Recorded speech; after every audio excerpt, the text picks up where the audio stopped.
l'heure est grave. Hein, le football français ne rigole pas du tout, les amis. Salut à tous, footeuses et footeux famille, c'est Thomas, vidéo explicative, donc restez bien attentifs jusqu'à la fin, c'est très important pour comprendre un petit peu tous les contours de ces histoires. Hein. 3 clubs de Ligue 1 sont menacés de dépôt de bilan, hein. Comme le dit le Parisien aujourd'hui, c'est très sérieux. Un directeur général du club concerné a parlé, l'UEFA qui a donné une décision complètement surréaliste par rapport à un arrêt ou pas du championnat, un entraîneur lui qui souhaite l'arrêt du championnat, les amis, truc de ouf. Donc on va parler de ça ensemble. Je vais vous montrer un graphique aussi sur les dépenses et les recettes d'un club pour vous dire que c'est la khla finie pour eux. Honnêtement, c'est compliqué.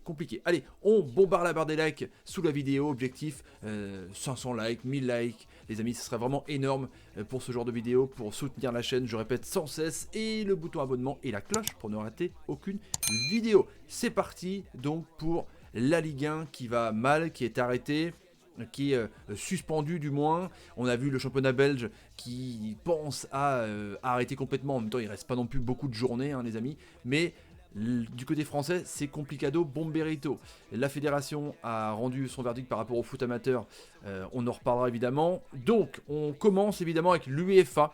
Menace les clubs d'exclusion en cas de saison blanche. La saison blanche qui était donc voulue par Jean-Michel Aulas. Donc je pense que là, c'est chaud. Il durcit le ton envers les différents championnats européens. Alors que certaines divisions comme la Première Ligue, la Serie A envisagent d'annuler le reste de la saison. On a vu justement que la Première Ligue ne reprendra pas le 1er mai, ça c'est mort. L'instance et l'association européenne des clubs, l'AEC, les a rappelés à l'ordre en envoyant cette lettre au club. Il est primordial que même un événement perturbateur comme cette épidémie n'empêche pas qu'une compétition se déroule sur le terrain conformément à leurs règles et que tous les titres sportifs soient attribués sur la base des résultats. Donc ils veulent que les championnats soient continuent pour décerner les places européennes. Sinon, c'est exclusion des clubs. C'est chaud quand même, franchement, on continue un petit peu là-dessus. En conclusion, l'UEFA se réserve le droit de ne pas admettre des clubs à participer aux compétitions de l'UEFA en 2020-2021. Chaud, donc même si à saison blanche, et si, encore une fois, Aulas, on reprend les positions de l'an dernier, il pourrait exclure genre Paris, Rennes, Lille et tutti quanti, quoi. Chaud. Cette lettre obtenue par l'agence Associated Press est claire et limpide. Les ligues européennes doivent faire le maximum pour conclure leur saison respectives si elles veulent maintenir leur éligibilité en Ligue des Champions et en Ligue Europa. Tolérance zéro est le mot d'ordre. C'est chaud bouillant. On continue les amis avec donc les clubs et l'article du Parisien qui sont menacés. Saint-Etienne, Nantes et Lille, catastrophe en vue pour les 3 clubs. Hein, une notification de OneFootball. Bien difficile d'y voir clair à l'heure actuelle au sein du football français. Pas la moindre date de reprise évoquée. Les droits télé non réglés, on va parler de ça aussi. Les présidents de clubs qui paniquent, des joueurs confinés et des propos alarmistes qui se multiplient. Et ce sont les dernières infos du Parisien, on va voir l'article, les amis, dans cette édition du jour, qui vont pas rassurer les supporters de la SSE, du FC Nantes et du LOSC. On va voir par rapport justement au modèle économique. En effet, selon le quotidien régional et catégorique, Nantes, Saint-Etienne, Lille sont aujourd'hui les plus menacés, même si on se refuse à prononcer les mots de dépôt de bilan, mais ils guettent. Hein. Problème, le Parisien ne précise pas pour quelle raison l'absence des droits TV et donc d'argent serait surtout préjudiciable à ces 3 clubs. On va parler justement des droits télé. Donc, jouer à tout prix par rapport à ce qu'on a vu par rapport à l'UEFA. Seule certitude, la Ligue 1 et la Ligue 2 dans leur ensemble ne sont préoccupés que par une seule chose, rejouer au plus vite et même à huis clos s'il le faut. Pour quelle raison? Pour que Canal+ et beIN les payent les montants tant attendus. Évidemment, les ayants droit payent la Ligue 1, quoi, la Fédé. Et l'article du Parisien est donc là, c'est le directeur général de la SSE qui détaille dans la tribune Le Progrès. Pour une entreprise normale, le dispositif de l'État permet de couvrir 80 à 90% des charges de personnel, donc le chômage partiel des employés, mais avec un plafond d'aide équivalent à 4,5 fois le SMIC. Comme je disais dans une précédente vidéo, c'est 6 000 € pour les joueurs. Maximum. Heureusement que c'est pas fauné. Les salaires des joueurs sont largement au-delà et la part restante est à notre charge, évidemment. Donc 4,5 pour l'État, 6 000 € évidemment, et le reste pour les clubs, sachant qu'il n'y a pas de rentrée d'argent. Rendez-vous compte quand même pour modèle économique, je vais montrer un graphique juste après. Si une baisse des salaires est dans l'air du temps, tout le monde le fait, le syndicat des joueurs étudie en ce moment avec les partenaires sociaux du football la possibilité d'une diminution collective, donc que tous les footballeurs fassent un effort. pour eux, elle ne sera que provisoire afin de permettre au championnat et aux pensionnaires de souffler en avril et en mai. Que, en gros, les caisses soient un petit peu plus souples pour pouvoir étalonner et payer tout le monde, en gros, quoi. Nantes, Saint-Etienne, Lille sont aujourd'hui les plus menacés, même donc si on se refuse à prononcer les mots de dépôt de bilan, mais ils guettent. C'est chaud, chaud, chaud. Alors, le graphique, justement, les amis, avant de parler de ça, Canal+ et beIN Sport, donc vu qu'il n'y a pas de foot, vu que les diffuseurs ne diffusent pas de foot à la télé, ils n'ont pas payé les clubs. Donc voilà. Et ça fait beaucoup de millions. Ça fait beaucoup de millions. 110 millions d'euros de pertes donc, qui sont dispatchés à droite à gauche. Et c'est Nasser El Khelaifi qui va être le Zorro de cette histoire pour négocier avec les ayants droit. beIN Sport, QSI, beIN Sport, on connaît un petit peu, donc peut-être qu'il a la poigne en tout cas. Donc là, c'est chaud. En gros, le plus gros des droits télé n'est pas payé. Les joueurs doivent payer la compensation de salaire des salaires avec le chômage partiel de l'État, quoi. Ils n'ont aucune entrée d'argent, pas de billetterie, pas de sponsoring, pas de droits télé. On voit justement le graphique qui est bien issu aussi du Parisien. Les sorties d'argent pour un club, la rémunération des joueurs, du personnel et de charges sociales, le bilan financier total des 20 clubs, c'est 1389 millions d'euros.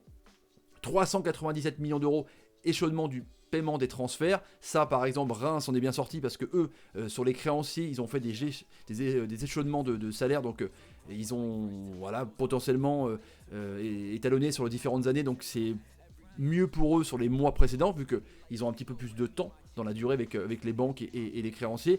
Il y a aussi un plafond avec 26 000 euros bruts de salaire pour les joueurs rémois avec des primes. Donc, c'est quand même assez bas, mine de rien. Honoraires d'agents 104 millions d'euros et autres charges 715 millions d'euros. Donc sortie d'argent, c'est énorme, c'est 2 milliards, tu vois. Et entrée d'argent, tous les clubs, c'est 2 milliards 537 millions. Donc tu vois, la balance, elle est... Un club, dans le football, ne gagne pas d'argent, les amis. C'est de la perte totale de la part des présidents et des actionnaires. Donc les droits audiovisuels, c'est la part la plus importante. 901 millions d'euros de droits audiovisuels. S'il n'y a pas ça, c'est mort. T'as pas tes entrées d'argent, tu peux pas payer, tu peux rien faire. 415 millions des sponsors publicités, franchement, qu'il n'y a rien en ce moment parce que c'est la crise. Les recettes marchandes, il n'y a rien. La billetterie, évidemment, il n'y a rien. Autres produits, donc évidemment, merchandising, les maillots compagnie, je pense que ça se voit un petit peu, mais pas à hauteur de 385 millions d'euros. Et donc, le résultat, opération de transfert, on va dire les transferts en moyenne 635 millions d'euros. Avec Paris et Monaco qui ont vendu beaucoup. Donc, quand il n'y a pas les droits télé, qui est en gros la moitié, quoi, le quart, plus du quart de tes recettes, tu peux rien payer. Donc, encore une fois, Nantes, Saint-Etienne et Lille sont proches du dépôt de bilan. C'est pas dit, mais j'espère que ça va pas se passer comme ça. Ça va être juste ouf. Un autre président, du coup, lui, s'en treuve complètement de cette menace de l'UEFA. Il réclame l'arrêt définitif de la saison. C'est Dalloglio. Voilà. Dalloglio, c'est le président de Brest qui dit, il y a un président qui réclame l'arrêt des championnats étrangers, celui de Brest est le premier à s'exprimer. Denis Le Saint, interrogé par l'équipe, de mon point de vue, c'est la fin, ça s'arrête là, le championnat se fait arrêter. Voilà, en gros, c'est ça. C'est ça. Et donc, le club entraîné par Olivier Dalloglio, il a laissé entendre qu'il ne prendrait aucun risque avec ses joueurs. La santé est un facteur essentiel qui doit nous conduire à prendre des décisions fortes. Le football n'est pas la priorité. Il s'agit d'un loisir. Dans l'ordre des priorités, il ne vient pas en premier, il ne vient pas non plus en deuxième, mais bien après pour les Français. Ils n'ont pas la moindre envie de rentrer dans un stade et les matchs à huis clos ne font rêver personne. Il n'y a aucun intérêt à des rencontres jouées dans ces conditions-là. Le football est quelque chose que l'on partage avec les autres. Le financier, c'est une chose, mais la santé, c'est bien plus important pour moi. Il est hors de question que j'amène mon équipe à Paris en mai ou en juin pour rejouer le match retour contre le PSG. Les risques sont bien trop grands. J'ai trop de respect pour mes joueurs et pour mon staff pour leur faire courir des risques. Le président de Brest, les amis, donc l'équipe entraînée par Olivier Dalloglio. C'est chaud quand même, parce que là on est dans un micmac où en Belgique ils ont lancé un petit peu le truc en disant on arrête, mais il reste pas beaucoup de matchs. Nous il nous en reste 9.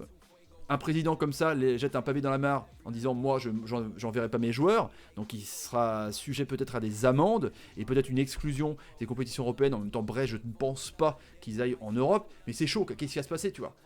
Lille, Nantes, Saint-Etienne sont dans la relâche finie parce qu'ils ont plus de revenus, ils doivent payer les joueurs. C'est chaud, les amis. Voilà ce que je voulais vous exposer pendant ces 10 minutes.